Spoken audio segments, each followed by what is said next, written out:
Amém, irmãos. Vamos estar orando pela palavra. Senhor, nós te agradecemos pela palavra. Pedimos em nome de Jesus que o Senhor venha com o teu poder. Que o Senhor venha edificando tua igreja nessa noite, Senhor. Nos dá entendimento e nos dá sabedoria. No nome de Jesus, amém. Amém, irmãos. Estamos chegando ao final do capítulo 3 do Evangelho de Lucas. E hoje nós vamos estudar duas coisas extremamente importantes. Primeiro, a genealogia de Jesus Cristo. Eu vou estar fazendo uma leitura dessa genealogia. Existe um ensino importante aqui que causa confusão na mente de muitas pessoas. E vocês já vão entender onde eu quero chegar. Então vamos lá, Evangelho de Lucas, capítulo 3, versículo 23 diz assim: E esse mesmo Jesus estava como que começando os 30 anos, sendo, como se cuidava, filho de José, e José de Eli, e Eli de Matã, e Matã de Levi, e Levi de Melqui, e Melqui de Janai, e Janai de José, e José de Matatias, e Matatias de Amós, e Amós de Naum, e Naum de Esli, e Esli de Nagai, e Nagai de Maate, e Maate de Matatias, e Matatias de Semei, e Semei de José, e José de Jodá, e Jodá de Joanã, e Joanã de Rezá, e de Rezá de Zorobabel, e Zorobabel de Salatiel, e Salatiel de Neri, e Neri de Melqui, e Melqui de Adi, e Adi de Cozã, e Cozã de Eumadã, e Eumadã de e de Josué, e Josué de Eliezer, e Eliezer de Jorim, e Jorim de Matã, e Matã de Levi, e Levi de Simeão, e Simeão de Judá, e Judá de José, e José de Jonã, e Jonã de Eliaquim, e Eliaquim de Meleá, e Meleá de Mená, e Mená de Matatá, e Matatá de Natã, e Natã de Davi, e Davi de Jessé, e Jessé de Obed, e Obed de Boaz, e Boaz de Salá, e Salá de Naasson, e Naasson de Aminadab, e Aminadab de Arão, e Arão de Esrom, e Esrom Pérez, e Pérez de Judá, e Judá de Jacó, e Jacó de Isaque, e Isaque de Abraão, e Abraão de Terá, e Terá de Nacor, e Nacor de Serugue, e Serugue de Ragal, e Ragal de Faleque, e Faleque de Éber, e Éber de Salá, e Salá de Cainã, e Cainã de Arfaxade, e Arfaxade de Sem, e Sem de Noé, e Noé de Lameque, e Lameque de Matusalém, e Matusalém de Enoque, e Enoque de Jarete, e Jarete de Maleléu, e Maleléu de Cainã, e Cainã de Enos, e Enos de Sete, e Sete de Adão, e Adão de Deus. Até aqui. Amém? São 77 nomes. Esse número 77 não está à toa aí. O número 7, as suas variantes, o número 70, eles apontam para uma ação completa de Deus. E como é de costume no hábito judaico, as genealogias provavam de quem você era descendente. Agora, existe um fato aqui muito interessante. Essa genealogia não fecha com a genealogia de Mateus. Deixa marcado sua Bíblia aí e vamos rapidamente em Mateus capítulo 1. Só para vocês verem alguns pontos. Volta 2 livros. Mateus capítulo 1.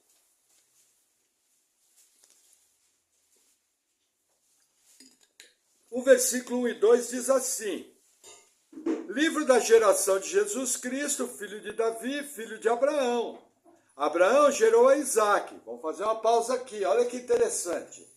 A genealogia de Lucas, ela vem antecedendo primeiro Jesus, depois seu pai adotivo José, depois seu avô. A genealogia de Mateus começa ao contrário. Ela começa em Abraão e vem subindo para Jesus. Aí quer ver que interessante? Versículo 6. E Jessé gerou o rei Davi. E o rei Davi gerou a Salomão, da que foi mulher de Urias. E Salomão gerou a Roboão. Olha que interessante, aqui tem outra diferença. Na genealogia de Lucas, Jesus vem de Natã, filho de Davi, o filho mais novo, um dos filhos mais novos. E na genealogia de Mateus, ele vem de Salomão. Isso seria uma inconsistência da Bíblia terrível. Por quê? Primeiro, a promessa era do descendente a Davi e Salomão. Deus ele fez uma promessa na aliança davídica. Não faltará descendente seu no trono. Só que veja, Lucas mostra a genealogia de Jesus vindo por Natã, filho de Davi. E Mateus mostra a genealogia de Jesus vindo de Salomão, filho de Davi. Se eu fosse o ateu de plantão, eu ia botar o dedo aqui e falar como é que é isso. Outro detalhe interessante, olha que interessante. Versículo 12. E depois da deportação para a Babilônia, Jeconias gerou a Salatiel, e Salatiel gerou a Zorobabel. Olha que interessante.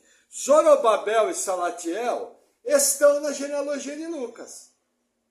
Aparece. Agora, tem um grande problema aqui com esse camarada chamado Jeconias. Jeconias foi amaldiçoado juntamente com a sua descendência.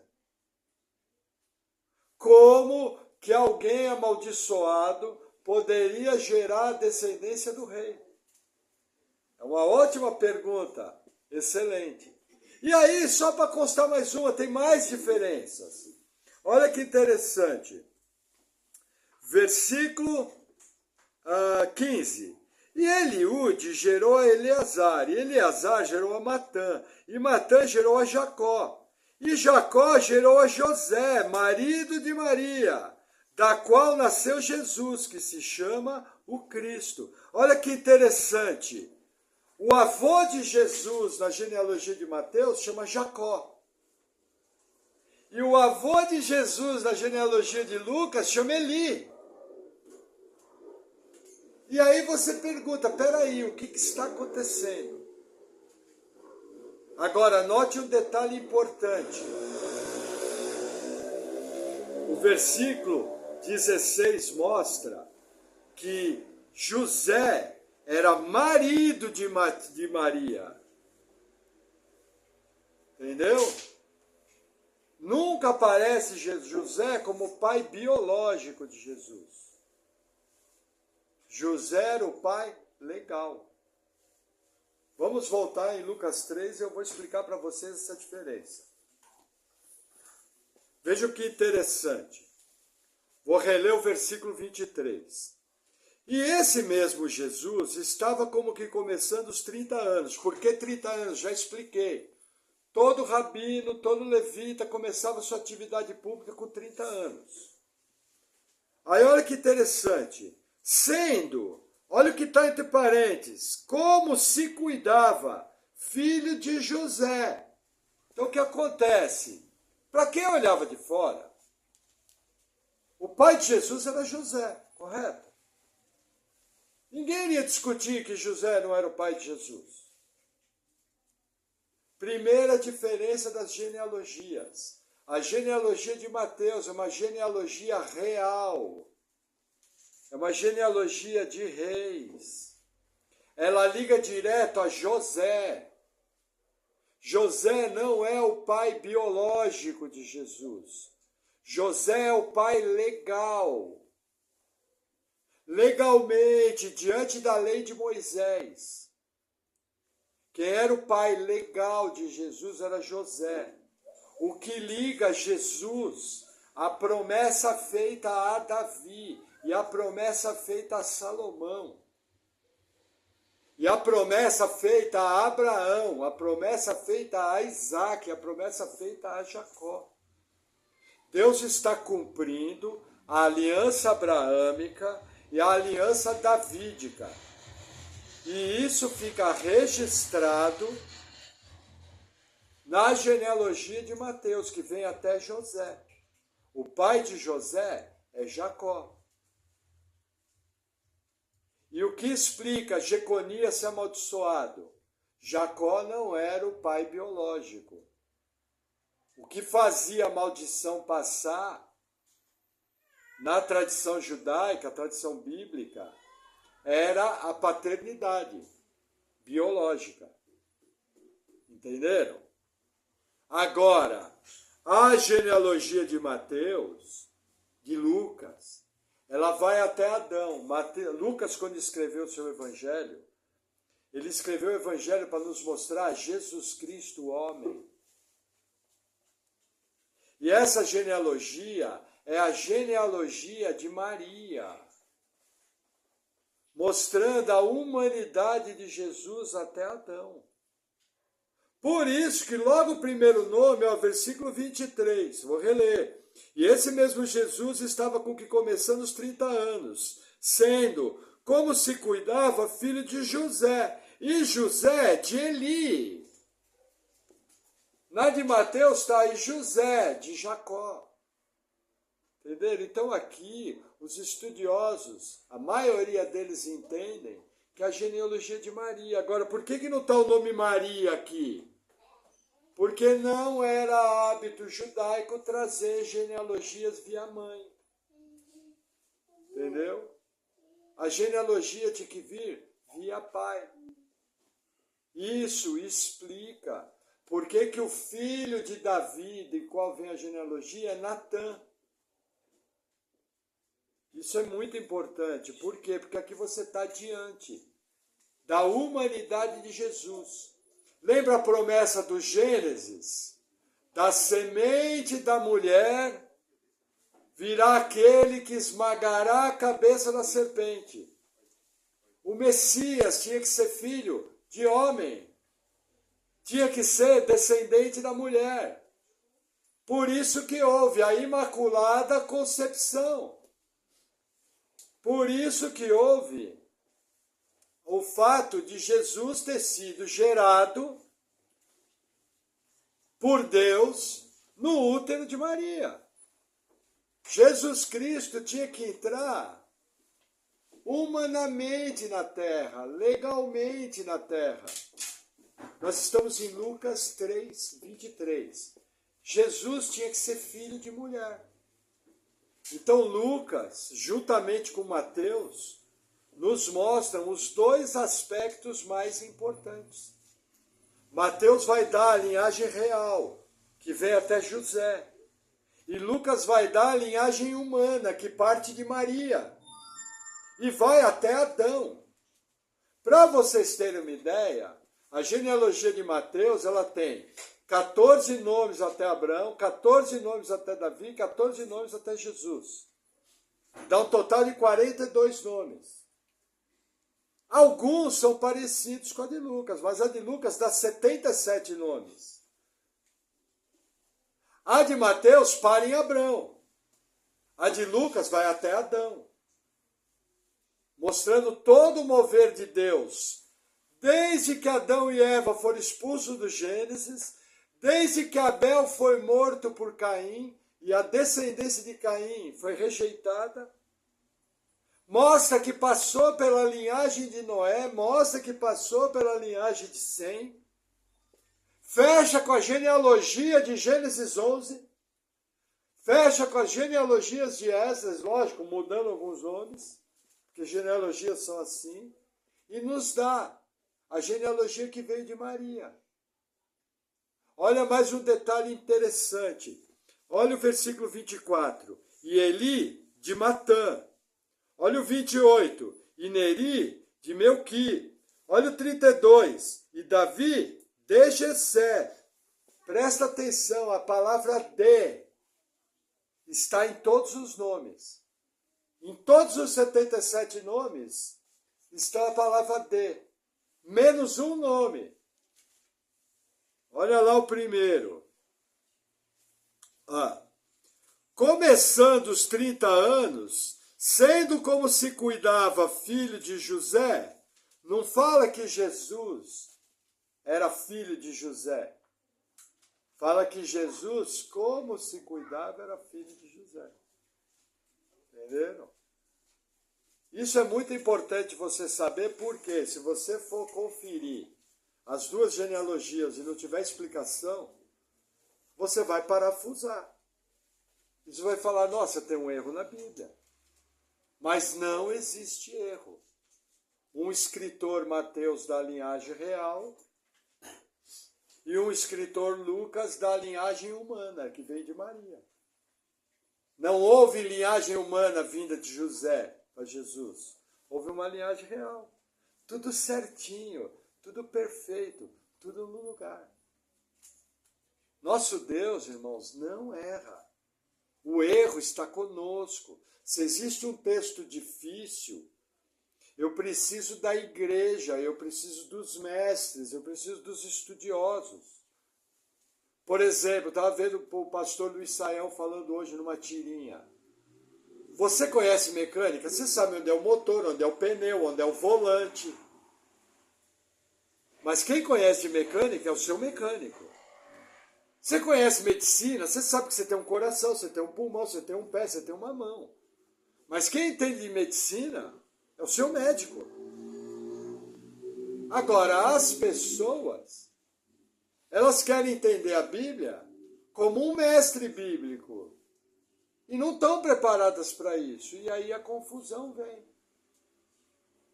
Por isso que nós precisamos do ministério dos pastores e mestres.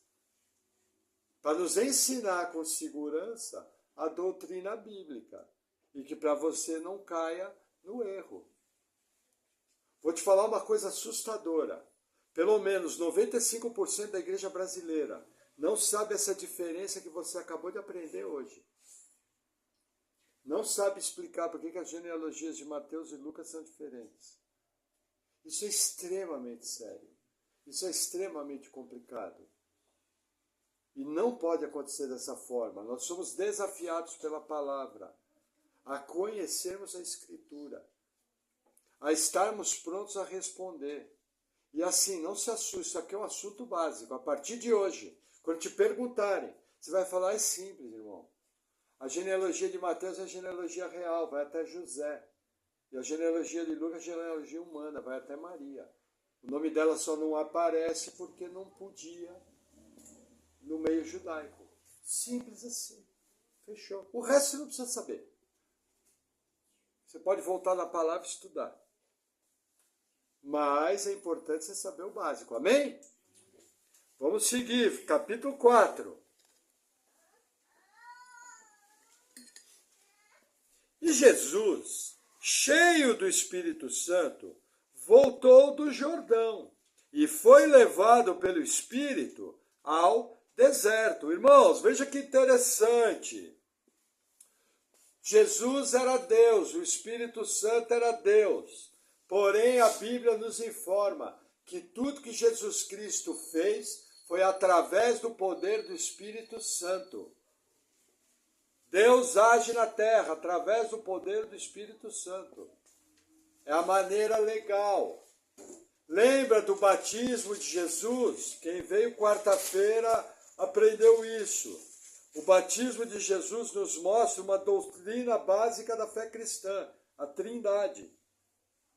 Quando Jesus foi batizado e levantou da água, houve uma teofania, o Deus Espírito Santo se manifestou em forma de pomba. E ouviu-se do céu uma voz, Deus Pai Todo-Poderoso. Bradou, esse é meu filho amado, em quem me comprazo. E foi cumprida uma profecia dada de maneira particular a João o Batista, de que o Espírito Santo viria como pomba sobre a cabeça daquele que era o Messias. Esse texto derruba a heresia unicista.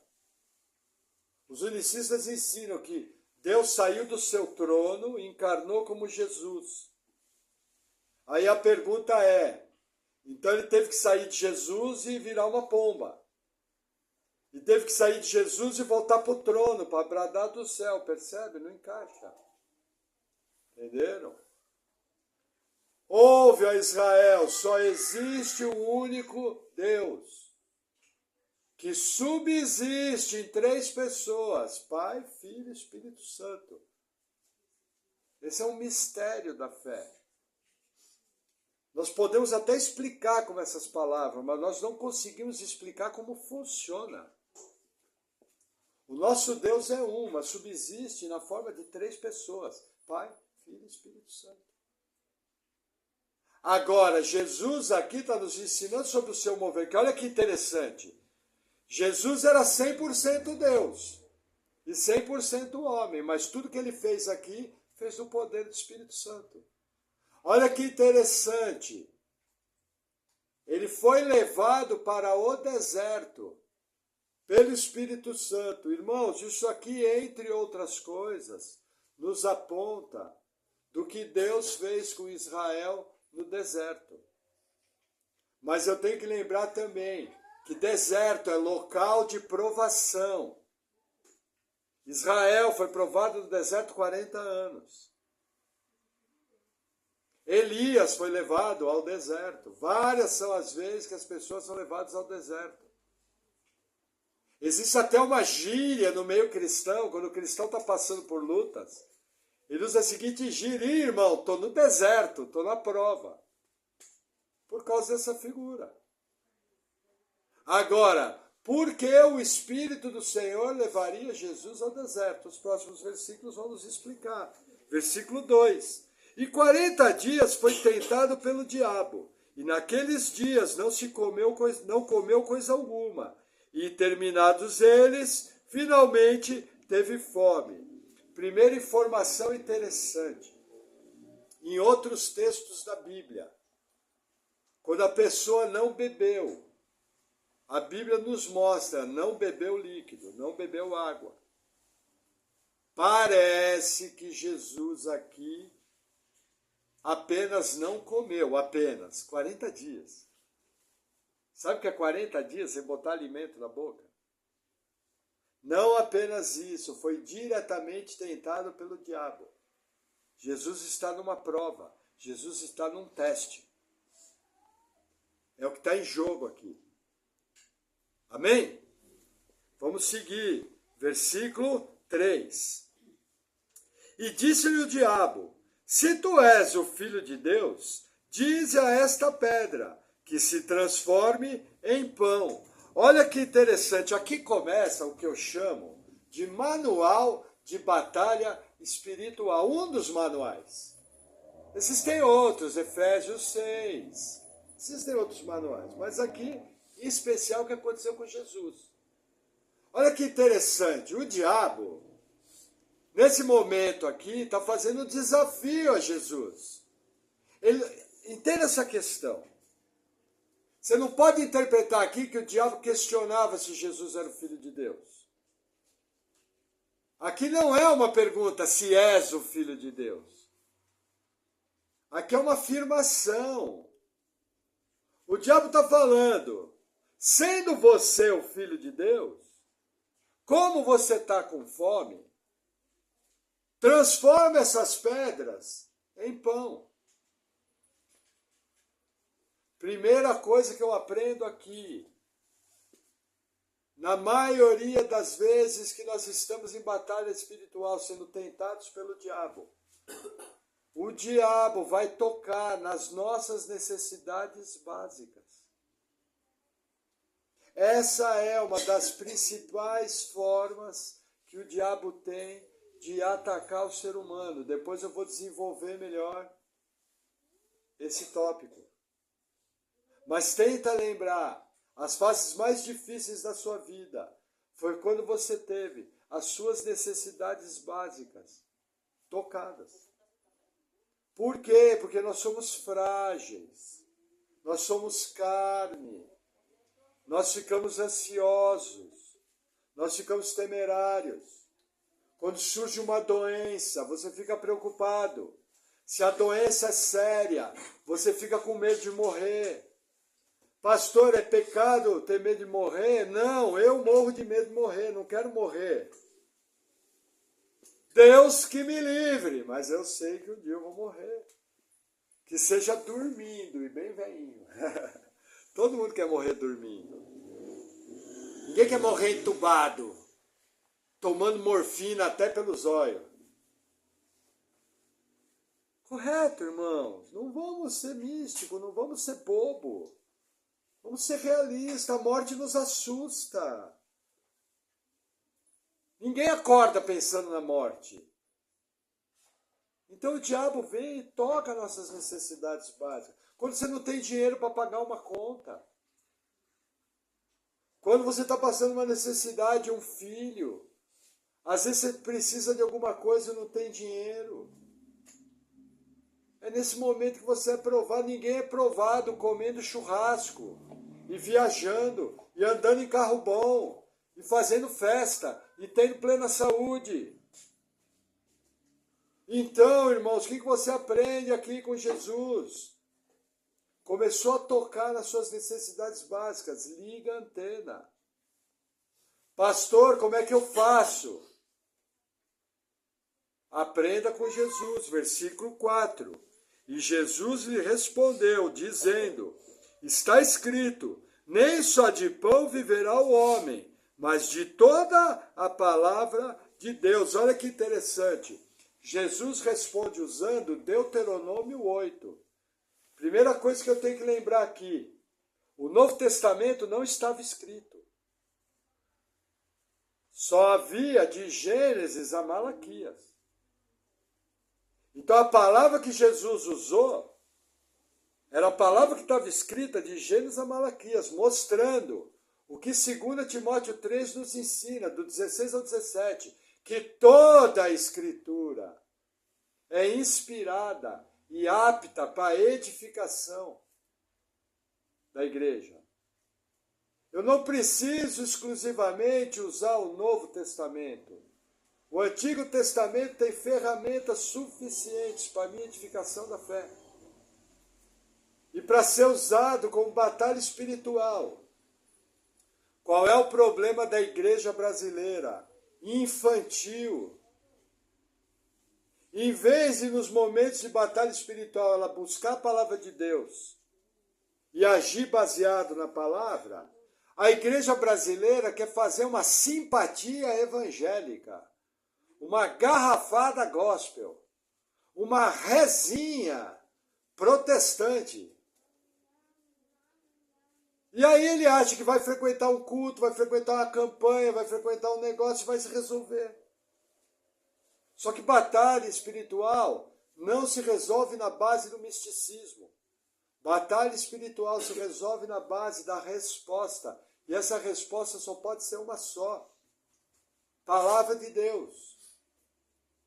O que os crentes infantis fazem? No primeiro problema, eles somem da igreja. No primeiro problema, ele fica bravinho com Deus. Irmão, se o seu evangelho é esse, você precisa se reciclar rápido. E precisa começar a responder de uma maneira mais madura. E buscar andar mais fortalecido na palavra. Senão você vai viver uma vida cristã medíocre e de sofrimento. E nunca vai experimentar a transformação da mente pela boa, perfeita e agradável vontade do Senhor. Por isso que uma das bases da nossa igreja é a frequência de cultos. Pastor, eu não posso pegar o culto de quarta-feira, eu moro longe. Na quarta-feira seguinte, às 8 da noite, ele está disponível no canal da igreja do YouTube. É seu papel ir lá ouvir. Ah, mas eu vim no culto. Ouça na segunda-feira seguinte. Ouça na sexta-feira. Porque você vai estar sendo edificado pela palavra, crescendo na fé, crescendo na graça e no conhecimento do Senhor. Nossa, pastor, é muito difícil. Cada um é sabedor de onde quer chegar. Fica muito difícil pastorear a vida das pessoas com pessoas que sempre faltam em culto. Vai viver apagando incêndio. E o pastor fica de mãos amarradas. Percebe? Por que nós prezamos tanto? Você conhecer a palavra de Deus, você ler a Bíblia, você orar. Amém? Vamos seguir. Versículo 5.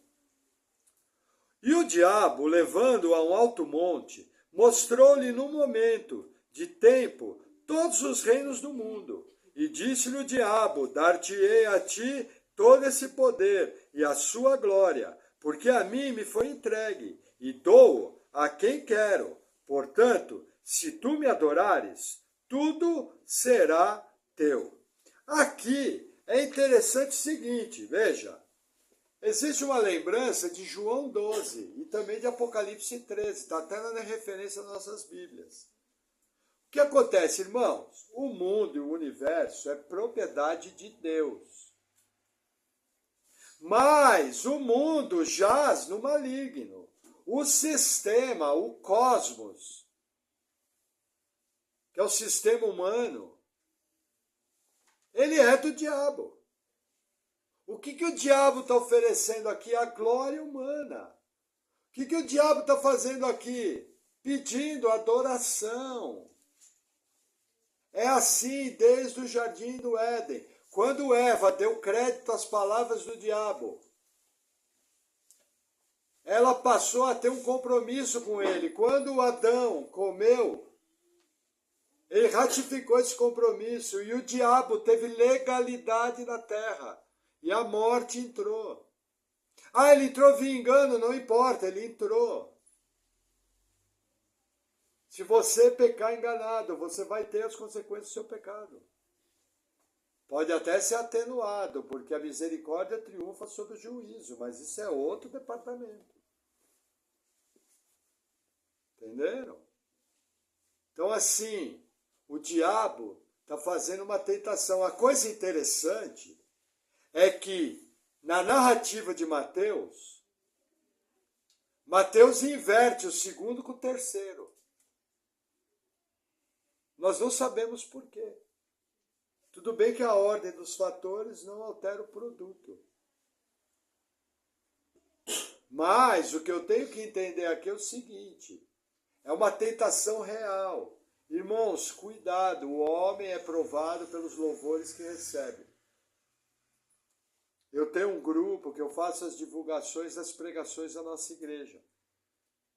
Essa semana aconteceu um negócio bacana. Um irmão querido, que eu conheço há mais de 25 anos. E ele parou e falou: olha, eu ouço todas as palavras que você me manda. Aí a mulher dele chegou e falou: ele comentou comigo que o pastor é muito inteligente. Aí eu, na hora, dei a minha resposta padrão. Eu falei: irmão, obrigado pelo incentivo, ore por mim. Porque o homem é provado pelos louvores que recebe. Mas obrigado, você acabou de me dar um incentivo. Quando eu publico as palavras daquele grupo, a minha expectativa é que atinja alguém. É que a minha vida sirva para alguma coisa na edificação do reino. A alegria do pregador é ser ouvido. Quando vocês faltam no culto, vocês deixam meu coração tremendamente entristecido e decepcionado. E eu fico sempre me perguntando por quê. Mas o que me faz me erguer é o meu compromisso que eu tenho com Jesus Cristo. Quando o Senhor me alcançou, eu fiz um compromisso com Ele, que eu ia dedicar minha vida ao estudo e ensino da palavra. E assim espero fazer até o último dia. Mas eu não vou negar aqui que eu fico extremamente triste e chateado. E os piores, aí o diabo vem tentar, né? Qual é a necessidade básica do pregador? É pregar e ser ouvido. Aí o diabo vem tentar: para tudo. Está perdendo seu tempo. É fim de linha, ninguém dá bola. Ninguém quer te ouvir. E essa semana foi uma das piores. Domingo retrasado, a frequência do nosso culto foi medíocre, 9 pessoas. Quarta-feira foi mais medíocre ainda, 7. E você arruma tudo com todo carinho, prepara a palavra, estuda. Vem com expectativa: isso aqui vai edificar a vida deles. Só que aí Deus é bom, esse irmão parou no sábado. Sabe o que eu estava fazendo no sábado? Com todo respeito, irmãos, a palavra, limpando o cocô de cachorro que caiu na calçada, para que os irmãos, quando viessem para o culto, não sujar o pé.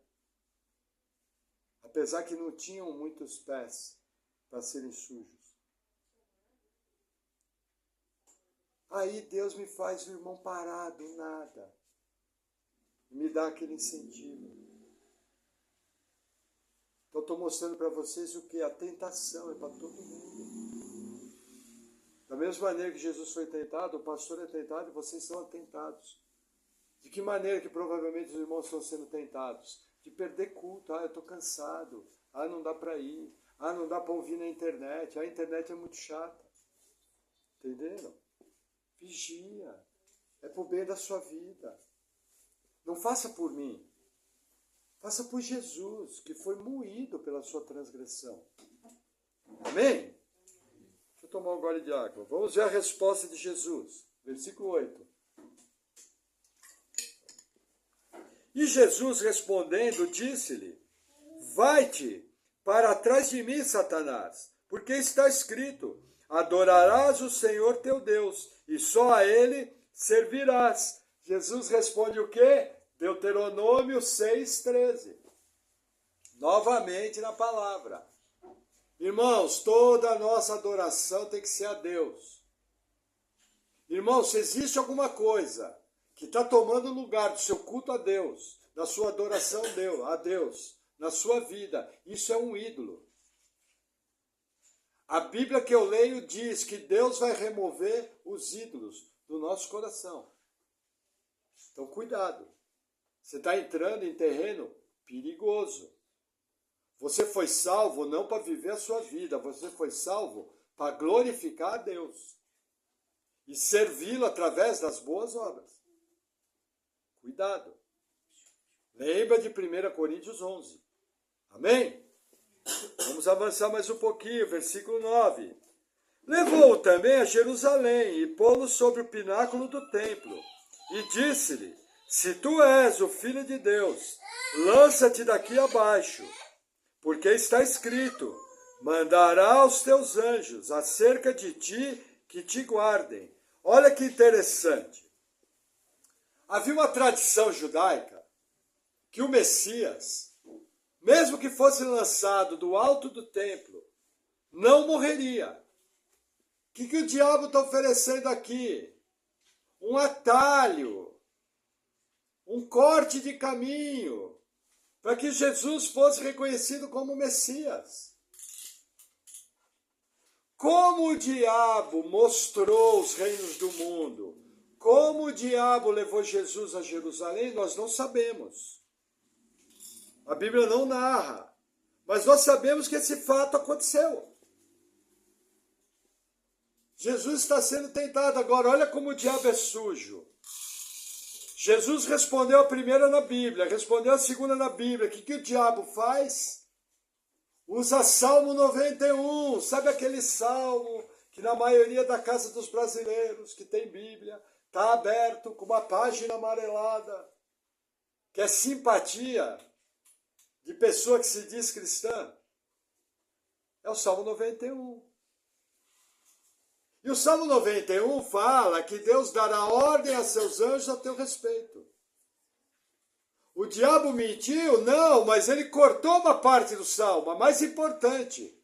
Irmãos, quem aqui crê que Deus dá ordem aos seus anjos ao nosso respeito? Quem crê nisso? Levanta a mão, quero ver. Todo mundo, que maravilha! Mas deixa eu te dar uma notícia que talvez vai te agradar. O Salmo 91 ensina que só quando você está no caminho do Senhor, em todos os seus caminhos. Isso é muito sério. Porque tem crente aí andando por onde não deve, fazendo coisa que não deve, achando que Deus vai dar ordem a anjo. Irmãos, desculpe falar isso novamente. Desculpe não. Entenda que é uma palavra dura. Mas é bíblico. Deus não tem compromisso com o seu projeto de vida. Deus tem compromisso com o projeto de vida dele. O projeto de vida que ele colocou para você. E todas as vezes que você se afastar desse projeto, ele vai te trazer para o lugar. Eu tenho olhado nossa igreja passando por luta na saúde, passando por luta na vida pessoal, passando por tribulações no trabalho, passando por uma série de lutas e não precisava. Será que a mão de Deus não está pesando? Será que você não tomou abertamente uma postura rebelde ao projeto, aquilo que Deus tem escrito sobre a sua vida? Será que não está na hora de parar para pensar? Será que não está na hora de parar e fechar para balanço? Porque, irmãos, a vida daqueles que eu vejo que estão andando certo, tem uma lutinha ou outra, mas vai tocando barco, as lutinhas do dia a dia. Toca a vida que segue. Agora, tem gente passando luta, tem gente passando esfriamento de fé, tem gente passando por mornidão. Tem gente que está tratando as coisas do Senhor de maneira desavisada. Por exemplo, a média da resposta das orações no nosso grupo de oração essa semana foi de, em média, 4 irmãos respondendo aos pedidos de oração. Nós temos aproximadamente 24 membros adultos. 1/6 respondeu.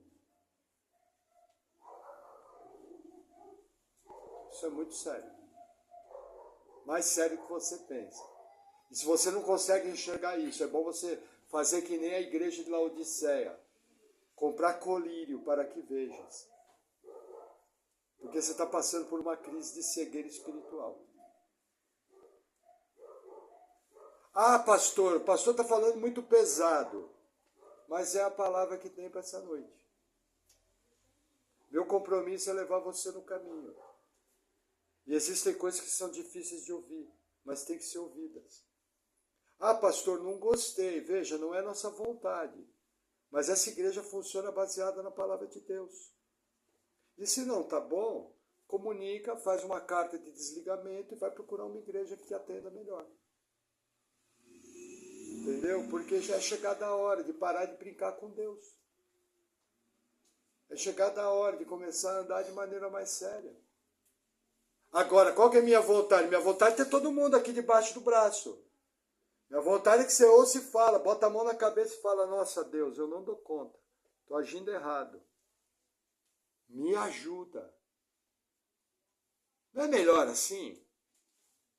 Agora, o que a gente faz na cultura brasileira do rompimento? Ah, não gostei, vou embora. Aí vai começar tudo de novo, aí vai mudar o nome da encrenca. Aqui a encrenca chama o pastor Maurício e os irmãos. E aí vai para outra igreja, a igreja vai chamar outro pastor e outro nome de outros irmãos, porque nas igrejas é tudo uma encrenca.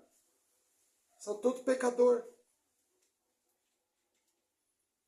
A minha vontade é que você ouça uma palavra dura como essa, mas dê resposta. Mude, avance. E entenda, na medida que posturas rebeldes à palavra de Deus, desse púlpito, vão partir exortações para derrubar isso, para derrubar esse sofisma, para derrubar essa mentira do maligno. Amém? Amém. Vamos dar resposta, irmãos. O Senhor é poderoso. Com confiança e humildade, rasga o verbo e fala, Senhor, não dou conta. Me perdoa. Me ajuda. Acabou. Não tem problema estar fraco. Não tem problema errar. O problema é você estar andando de maneira independente. Estou conseguindo transmitir a essência? Vocês estão conseguindo transmitir, irmãos? Estão conseguindo entender? Meu poder se manifesta na tua fraqueza. Isso é o que a Bíblia ensina. Irmãos, eu tenho um monte de coisa errada na minha vida que eu preciso melhorar, que eu preciso corrigir. Eu só consigo dar resposta no poder de Deus. Se é assim comigo, veja, 25 anos com o Senhor, sempre firme. E tem um monte de problema. Imagina quem não está tão firme. Amém? Vamos lá. Versículo 11. Eu acabei esquecendo de ler. e que te sustenho nas mãos, para que nunca tropeces com o teu pé em alguma pedra. Aí o doce Jesus responde, e Jesus respondendo disse-lhe, dito está, não tentarás ao Senhor teu Deus. E acabando o diabo toda a tentação, ausentou-se dele por algum tempo. E aqui Jesus respondeu na palavra, usando Deuteronômio 6 de novo, só que o versículo 16. Irmão, Jesus não mudou a fórmula. Sempre respondeu na palavra. E aí o que acontece? Acabou a tentação, o diabo se ausentou dele por um tempo. Aonde que o diabo vai voltar com as suas tentações? No ministério de Jesus. Várias vezes Jesus foi afrontado. Várias vezes Jesus foi desafiado. Várias vezes de Jesus foi pedido um sinal. Nós vemos isso na própria narrativa do Evangelho. Mas aqui Jesus, ele é aprovado. E aí o que acontece? Outro Evangelho nos mostra que Jesus foi alimentado pelos anjos. A narrativa de Mateus fala.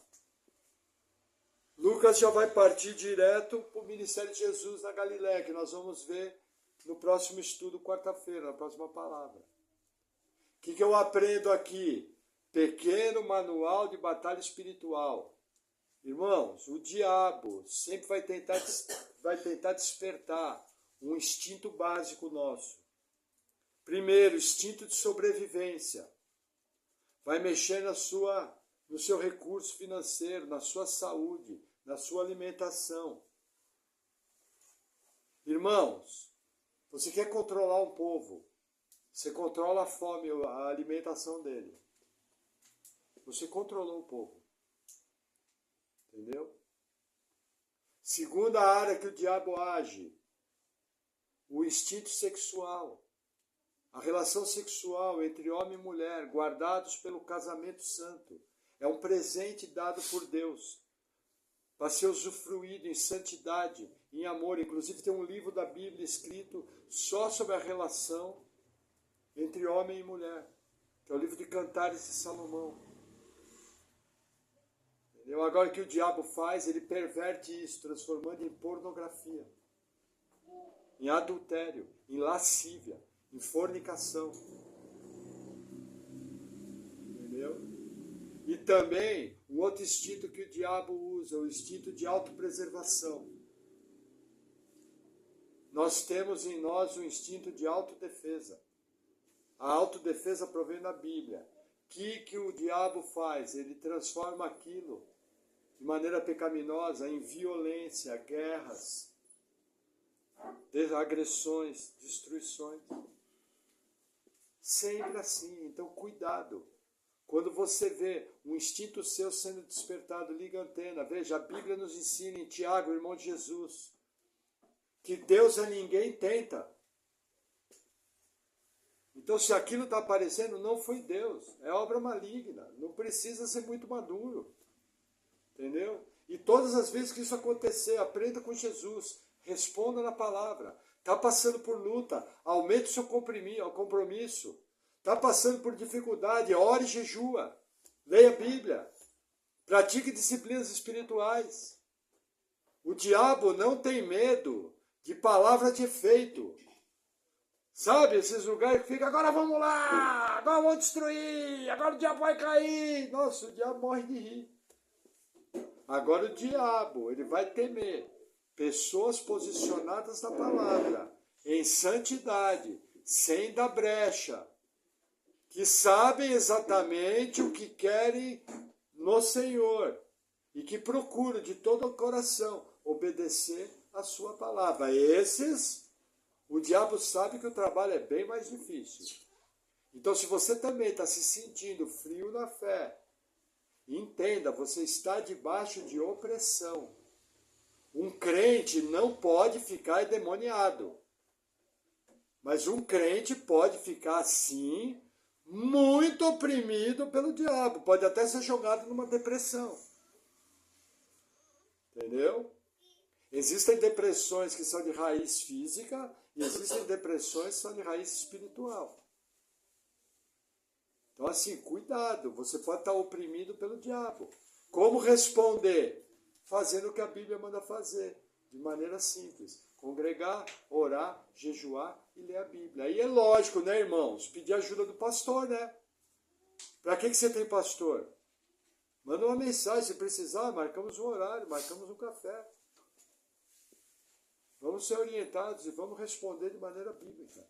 Amém? Vamos orar?